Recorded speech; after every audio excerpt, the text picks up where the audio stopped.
بولو صلی علی بولو مصطفیٰ بولو بولو صلی علی بولو مصطفیٰ بولو. پہلا بند حضرت ملاحظہ فرمائیے گا کہ اللہ کے حبیب کی مدح و ثنا کرو، اللہ کے حبیب کی مدح و ثنا کرو. آئیے حضرات سامعین، صرف 5 منٹ کا وقت ایک تأثرات پیش کرنے کے لیے میں اس وقت جناب مولانا توفیق ندوی صاحب جو سابق استاد عربی زبان و ادب جامعہ رحمانی منگیر ہیں، میں ان سے درخواست کرتا ہوں کہ تشریف لائیں اور تأثرات پیش کریں. پھر اس کے بعد بلا کسی تاخیر کے حضرت مولانا شبلی صاحب القاسمی جو کارگزار ناظم امارت شریعہ پٹنہ بہار، انشاءاللہ ان کا پرمغز بیان ہونا ہے. آپ جانے کا ماحول نہ بنائیے. انشاءاللہ اس کے بعد حضرت مولانا افتخار صاحب ندوی استاد دارالعلوم جو الحمدللہ بہت لمبا سفر کر کے آئے ہیں، ان کی تقریر سننی ہے. اس وقت تاثرات پیش کرنے کے لیے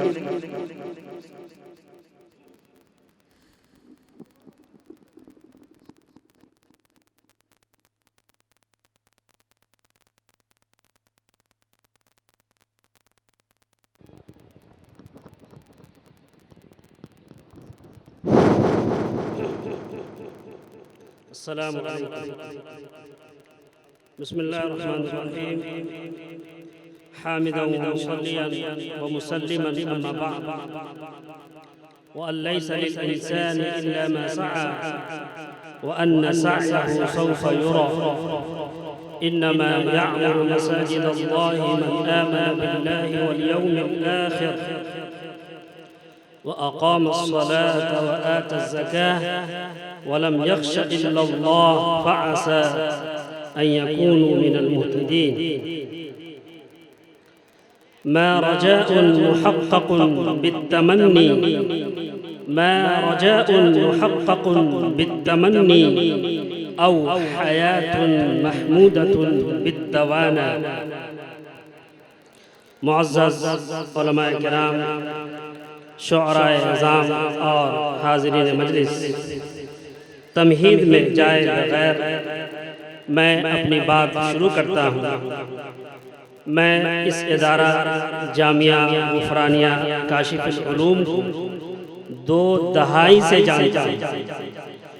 جب یہ چھوٹا سا پودا مکتب کی شکل میں تھا، ماسٹر عرفان صاحب مرحوم اور حافظ تمنے صاحب گاؤں کے بچوں کی ایک بڑی تعداد کو پڑھاتے تھے. آج یہ ادارہ بزرگان دین، اکابر علماء کی دعاؤں، ماسٹر غفران صاحب مرحوم کے اخلاص، ان کے صاحبزادگان مفتی حسن الرحمن ندوی، قاری ارشاد الرحمن صاحب، منتظمہ کمیٹی کی رات و دن کی محنت و کوشش اور ملت اسلامیہ کی عنایات و اقدامات سے ایک تناور درخت بننے کی راہ پر دبے پاؤں گامزن ہے. اس ادارے میں ایک طرف نورانی قاعدے سے لے کر حفظ قرآن تک کا نہایت منظم، متحرک اور چست نظام ہے. حفظ کے ساتھ اردو، ہندی اور انگریزی کی بھی تعلیم کا باضابطہ نظم ہے. تو وہیں دوسری طرف بین الاقوامی شہرت یافتہ دانشگاہ دارالعلوم ندوۃ العلماء کے نصاب کے مطابق عربی درجات درجہ اعدادیہ اور ثانویہ رابعہ شروع ہو چکے ہیں، جس میں جدید طرز تعلیم اور آلات علم کو اپناتے ہوئے دینی تعلیم دی جا رہی ہے اور دینے کا منصوبہ ہے. میرے علم میں ہندوستان کا یہ پہلا ادارہ ہے جہاں انشاء پڑھاتے وقت عربی سے اردو اور انگریزی میں ترجمہ کرنے کی مشق اور انگریزی سے عربی اور اردو میں ترجمہ کرنے کی مشق کو نصاب کا حصہ بنایا گیا ہے. مجھے حیرت ہوتی ہے کہ اس چھوٹی سی جگہ میں وسائل کی بے پناہ کمی اور کمر توڑ گلا گھونٹ مہنگائی کے اس دور میں یہاں کے ذمہ داران اور اساتذہ کرام کیسے اتنا عظیم کام کر رہے ہیں اور بڑا رزلٹ ملت کو دے رہے ہیں۔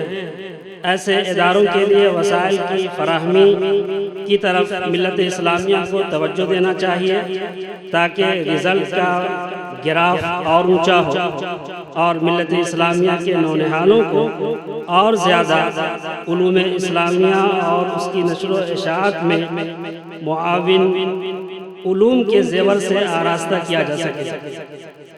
اس ادارے کو دارالعلوم ندوۃ العلماء لکھنؤ کی شاخ ہونے کا بھی امتیاز حاصل ہے اور ندوۃ العلماء لکھنؤ کے مہتمم ڈاکٹر سعید الرحمن اعظمی ندوی دامت برکاتہ کی سرپرستی اور کئی علمی اور دینی شخصیتوں کی خاص توجہ حاصل ہے۔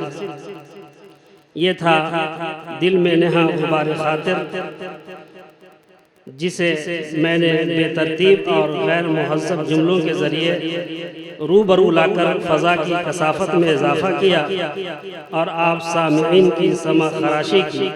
امید ہے کہ اہل علم اس سے چشم پوشی فرمائیں گے اور کوتاہ علمی کو نظر انداز کریں گے۔ السلام علیکم ورحمۃ اللہ وبرکاتہ۔ حضرت مولانا توفیق ندوی صاحب مختصر وقت میں اپنا تاثرات پیش کیے ہیں۔